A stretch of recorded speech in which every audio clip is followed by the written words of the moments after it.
করবাও পারা নাই, জমা পয়সা কিটা খাওতে হে গল।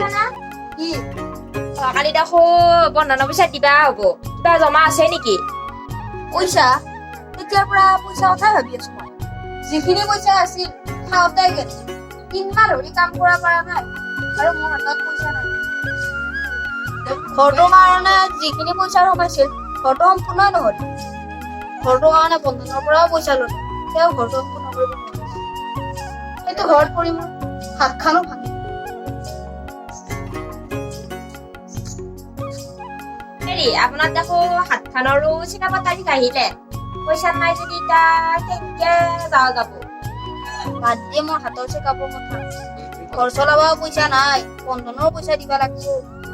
কৰা যায়, বাদ দি মোৰ হাতৰ কথা। এতিয়া সেনেকে নকবি ৰ, তই চেকআপত যাব লাগিব।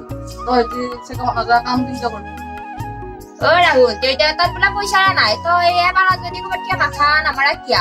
অ বিমলা, দুটা পইচা কোনো নিদিয়ে আৰু কোনে দিব পইচা? আমি দুখীয়া বাবে আমাক কোনো সহায় নকৰে। আমাৰ কিনো আছে?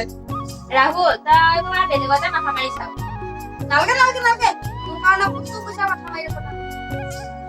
নালগে নালগে নালগে, মোৰ কাৰণে কতো পইচা বিচাৰিব নালাগে। মোৰ কাৰণে কোনো পইচা বিচাৰিব নালাগে। আপোনাৰ কি হ'ল কি হ'ল?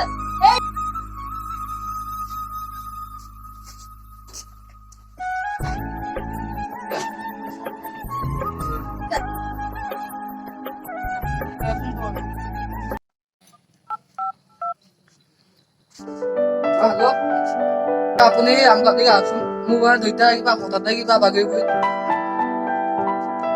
ক'ত ক'ত পেচেণ্ট